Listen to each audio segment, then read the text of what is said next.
Australians live in some of the largest houses in the world, 243 square metres on average.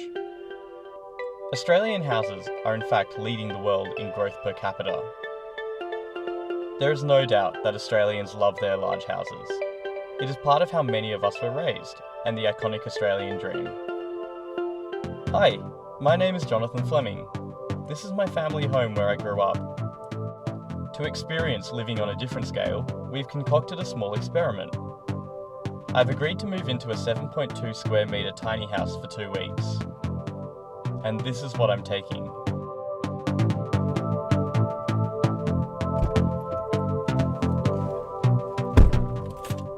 Here we go, I'm off to the tiny house now, all packed, and this is it for the next 2 weeks, so see how we go.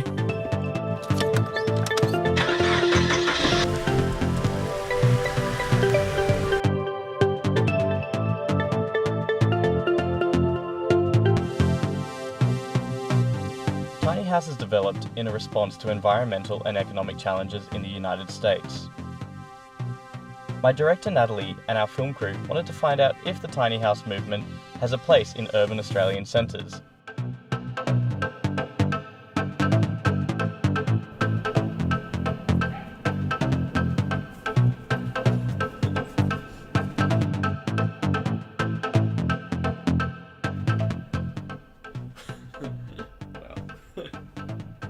Is this your new home? Wow, it's small.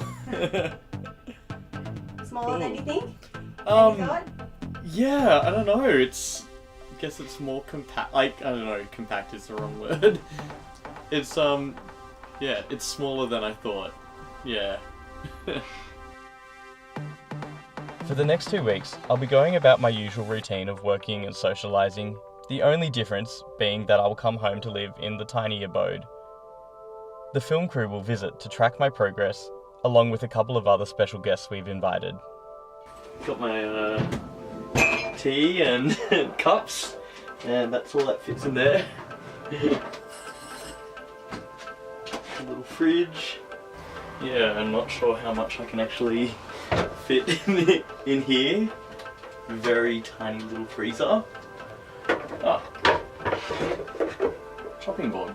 That's good. Bench is getting a little bit full though. It's about all that fits on there. Need to get a smaller tin of Milo, I think. That should be interesting to cook on. Ooh. What's in there? A very, very small toilet and shower. It's like... that's it. Wow. Guess that's my pantry, wardrobe. Any storage of things I need. I can block out that one window, that's nice. Still trying to figure out how I'm gonna get up to my bed. Okay, that was this one. Cool.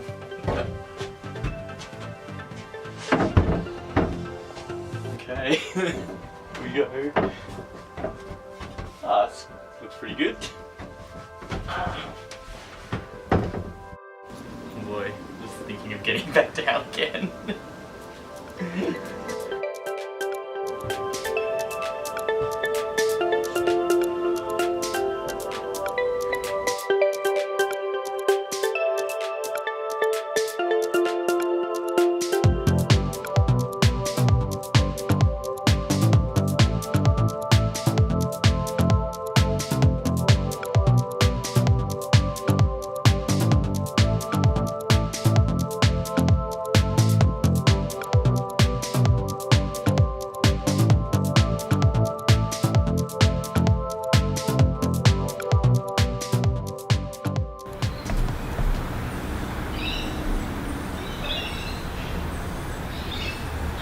So, shower situation's not too bad.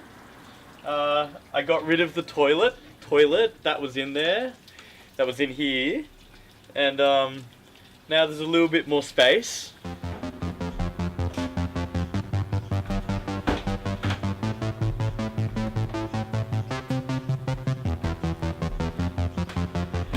toilet's one thing I can't deal with. litres there. But, you know, the water's warm and good pressure, so it's not really too much else you need for a shower.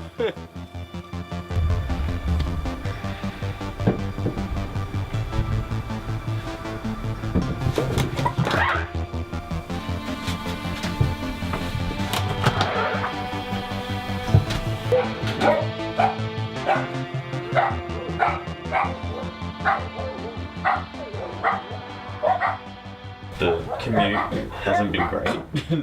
I mean, it's only, sometimes I can do it in about an hour, which I guess is not as, like, people travel much further to work, but I've been really used to only having to travel 20 minutes, or recently, like, other places I've lived, like, 5-10 minutes. It was like $25 in one day on tolls to get to the city in the quickest way. Well, that's ridiculous.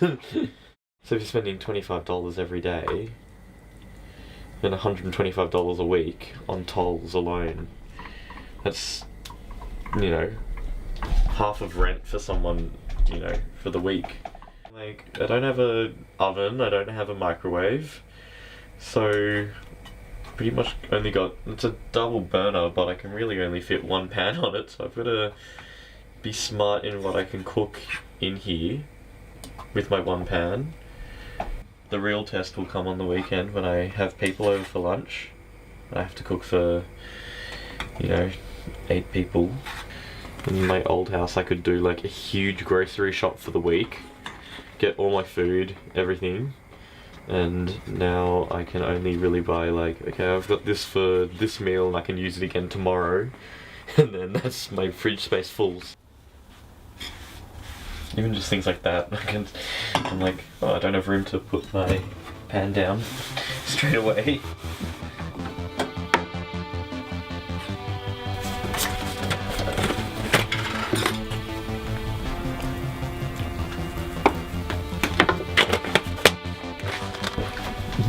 And I found also completely like under here as well, full like empty things of storage that, you know, you can fit all sorts of, like, I guess, you know, I was like, oh, the wardrobe's small, but you can fit coats and all sorts of things there. And I guess you would prioritize what you need as well. Because I was thinking before this, like, there's no way I could ever, like, realistically live in this beyond 2 weeks, because I have so much stuff. I wouldn't be able to put it all anywhere. You know, you'd have to get like an external storage thing just to put your stuff in, but I guess, you know, for one person, and for me, it actually probably could work. I don't know. I can't just buy something and take it home and just, oh, I'll just throw it in the corner there, because there are no corners. Nice that I want to come back and stay in here. Like, it does feel very warm and homey, so I really like it. Like, I haven't had any issues with the ladder and the bed situation, but I wonder if there is, like, I don't know, an easier or like, I guess safer alternative to that, because I'm tired in the morning and rushing down the ladder. I'm like, oh, I've really got to be wary of, like, don't fall, don't fall. I know it's like, the whole point is that it's a small house, but I always wonder, like, if there's just like 1 extra meter, half a meter in the bathroom, or, you know, if this space was just that little bit wider that 2 people can easily pass by each other. Like I said, like, this is great for 1 person, and a visitor, but like 2 people living in here together, I don't know if it'd be that comfortable.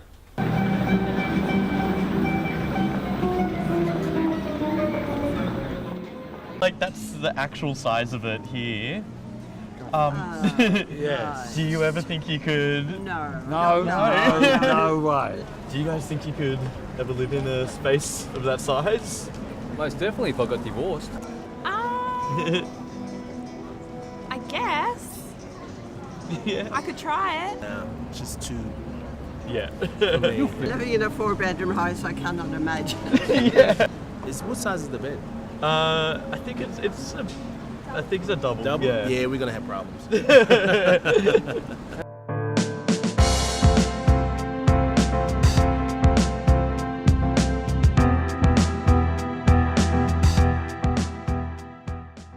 One of the major limitations for a tiny home owner is where to park it. As we've discussed already, it's possible to park it in your own backyard. There's typically council regulations that allow that to take place, and of course it's possible to set up in a caravan park, but obviously that's not necessarily the most desirable location and not typically close to work. Yeah. I don't imagine there's too many close to the CBD of Sydney. No. But one of the other opportunities for tiny homes, I think, is if they were able to be located in with more freedom on private land out of the city, or on public land or reserves, national parks, with those types of locations, then that would really open up a whole world of opportunity for tiny homes. Yeah. But the limitation, of course, is the provision of services. Yeah. There's quite a bit of infrastructure required to make sure that it's a safe, healthy environment. The provision of electricity, of a sewage system, fresh water, all of these are challenges. And at the moment, from my understanding, the state regulations are geared around ensuring that anyone that is living in a relocatable home has those services available, which is why it's very difficult to get permission to place your tiny home anywhere other than, say, a caravan park where those services are available. But with new technology, with solar panels and good-sized batteries, with composting toilets that only need to be emptied once a year, with some of the newer opportunities in sustainable design, it would theoretically be possible to place your tiny home more independently somewhere with less impact on the environment. But we need the laws to catch up with that. I think little communities of tiny houses, a fantastic sort of way forward. It's more geared around people who are interested in small-scale living in a really public environment. I've always lived with people really close, whether they're family or friends, next door, house sharing, things like that. And I think it's coming back to that whole sort of thing as well. I think there's a bit of a resurgence in communities in general about urban families, and I think that once you have sort of these urban families, tiny house communities are definitely a good step forward.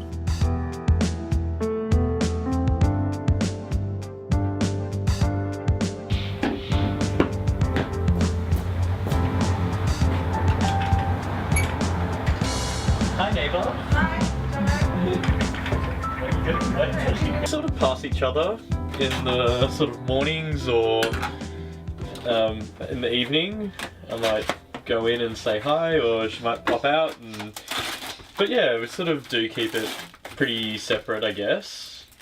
It's nice knowing that there's someone right there if I do want to talk to someone.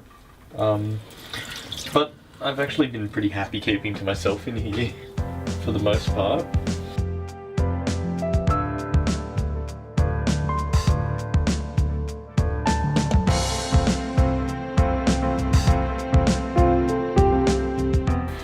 I'm just in my own little space, in my own little world here, and I've noticed I've been sleeping better actually, which I don't. I'm a bit of a inconsistent sleeper. The more I'm in here, the more I'm finding after work I want to come home to here, because it's nice and cozy and I know it's quiet and it's peaceful, and if I want to go out I can go out, but to come home to something like this is actually really, really nice.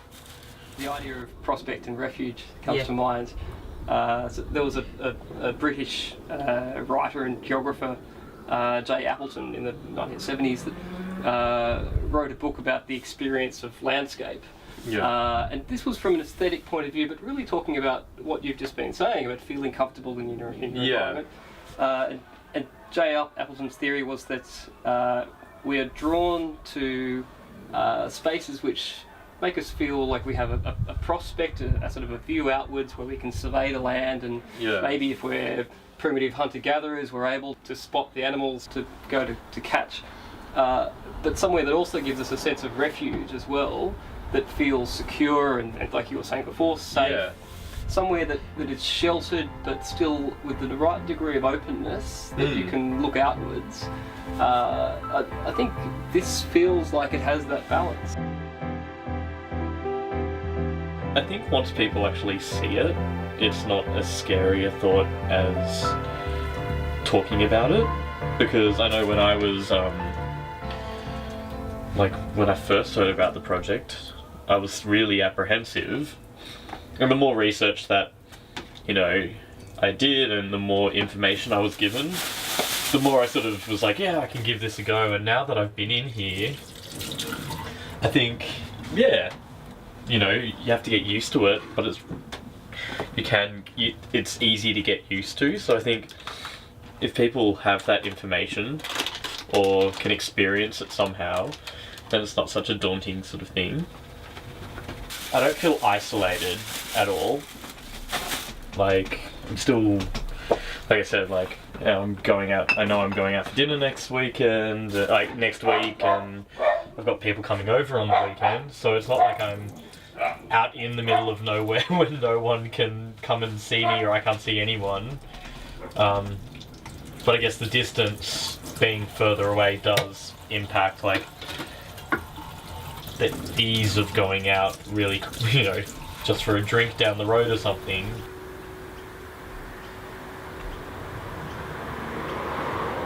I normally come home and I'd get some takeaway or something like that, but it's not like I don't have an address here, but I just, for whatever reason, I don't know why, I haven't, gone out for dinner and I haven't gotten takeaway and things like that. I've stayed in and done my own thing, and I think it's because, I don't know if it is the novelty of the situation, but I have really enjoyed being in here, like I said.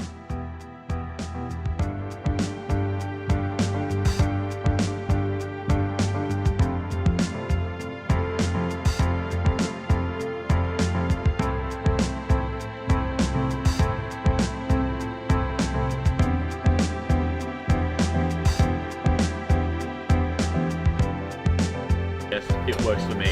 I'm by myself in my own space. I'm one person. Yep. The big question I've been thinking is, could you have this with two people if I have a partner, or could you do this, these guys have a baby, would you do it if you had a baby and things like that? Or let's say it's not this space, but this is 7.2 square meters. What if it's 10 square meters? Yeah, I was terrified to have Harry in there from the start. Within arm's reach, it's like, I'm going to pull down this shelf, I'm going to turn the tap on, I'm going to grab these glasses. So I was just very aware that we had Harry in there from the minute we stepped in. Yeah. And kids come with a lot of stuff. So I think someone in our position definitely couldn't have a tiny house. I'm just trying to figure out, is it a cultural thing of Australians that we want that idea of a backyard and with our house? Well, that's the typical Australian dream, isn't it? Yeah. Mindset, I suppose. Yeah, it's a mindset. I think that's what we've grown up with, so that's what we're used to. Backyard cricket. Backyard cricket. I think it's money. Yeah. I think it'll work. It'll It work. needs to be somewhere really awesomely located. And that's the thing, it's the location. And that's, then people won't care. that's the It's thing, like, it's this is going to be amazing. I'm saving money maybe on energy bills and things like that, but then the commute is an hour and a half. Tolls can cost up to $25 in one day just to go back and forth if you want to get there quicker. Yep. Am I saving that much money, or will the money be going to other places because of the location? So when you're saying get it close to a really cool urban centre, then that's where this would really thrive, and that's when people would go, oh yeah, I love that. Young people are going in there, It's just calibrated slightly differently, but it is a studio flat. Yeah.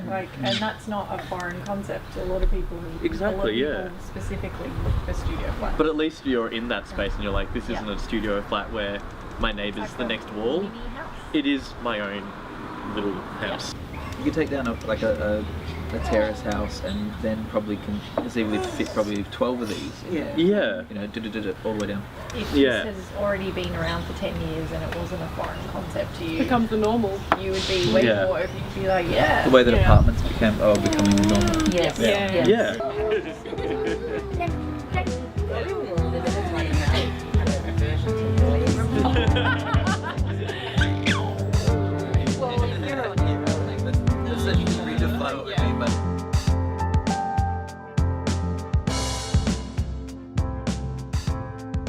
So I've been in here a week and I've just had everyone over for lunch and I've been cooking for them all.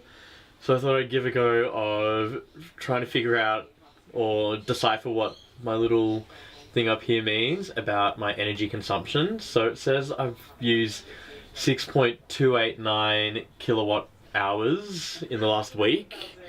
So the average that I have for the figures is 1400 for a 1 to 2 person house.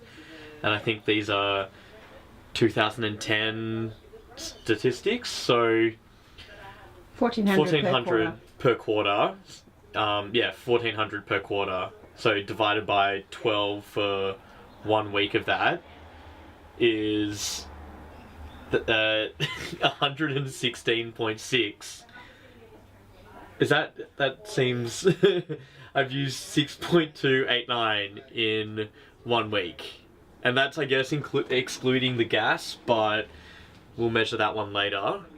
But yeah, that's crazy. It's not even 1/10 of it. That's insane.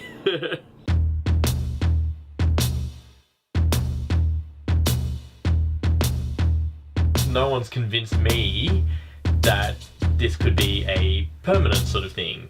Something that you could actually live in for a really long time.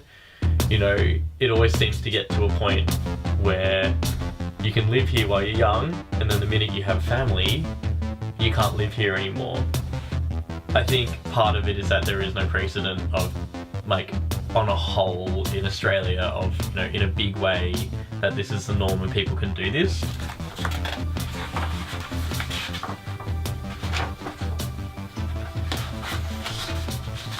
With space, you take a lot of stuff for granted, and you take space for granted. You take, you know, the fact that you can go home and relax, and then you actually don't use a lot of the space that you have in your house. I cook for work, so I don't get home and I don't want to cook again. So I have a whole kitchen that I don't want to use. But whereas here, my kitchen is like there, like I can touch it right now. So it's like you use every little corner and space that you have here.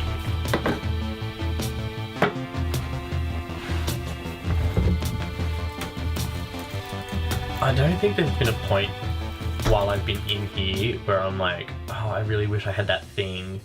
Sometimes I'm like, I wish I had, like I think, oh, it would be nice if I had more than 3 shirts to choose from. Or, you know, 4 shirts and 1 pair of jeans and 1 pair of shoes. But aside from very sort of superficial, you know, clothing and aesthetic sort of things, like physical objects, I don't think I've needed to have anything in particular. Like everything I need, I find I've got, and that is sort of what I've talked about, like, is that I have all my stuff I need on my phone and my laptop. So everything's so compressed into that I don't need a lot of other physical objects. There's a big movement towards minimalist living as far as, you know, personal items and what you need, and just really amazing what you can get away without having. I mean, you've got an old jar there as a vase, things like that. It's, you know, it's pretty amazing the versatility that small space living probably can inspire or push you into. What I haven't realised before is, you know, just stuff everywhere is distracting. It's sort of clutter, and what I've felt is that it sort of makes mental clutter as well for me. It's really made me think about space, like how I'm using space in my own house.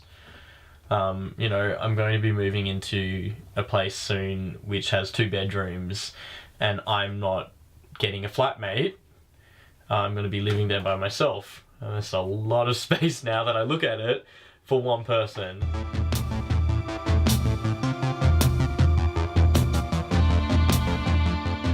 So in the last 2 weeks, I've used 11.84 kilowatt hours of energy, as opposed to the average 1 to 2 person residence of like around roughly 332 kilowatt hours. So that's like, you can't even compare it. So over the last 2 weeks, I used gas for cooking and for water, hot water. And for the cooking, we weighed it out that I've used 1.3 kilos of gas from the bottle. And for the hot water, I've used 3.5 kilos, so that'll be around 5 kilos, let's say 5 kilos in total. So this converts, and this is a bit of maths, but this converts into 245 megajoules of energy compared to an average 1 to 2 person sort of residence, which uses 515 megajoules of energy in 2 weeks. So I've used roughly about 47% of the gas that a regular 1 to 2 bedroom residence would use in that time.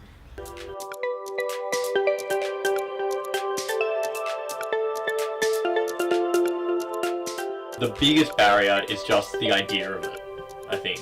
More than anything, I think once people are in here, they can say, okay, it's not that hard to actually do. The more this happens, if this does build enough, sort of steam to become a full movement like it has in the States, it's not such a foreign concept and people aren't so fixated on what's normal or what needs to happen. So that's a really big sort of social change, I think. For this to go forward, you need that big social change to go forward and that sort of perception of it to change. They just changed the minimum average, like, apartment size studio went down from 35 square meters to 30, so they are getting smaller. I think maybe it's only a couple of years or a matter of time before it gets really, really, really small to fit people in. So I think that's when projects like this and ideas like this will actually look more appealing.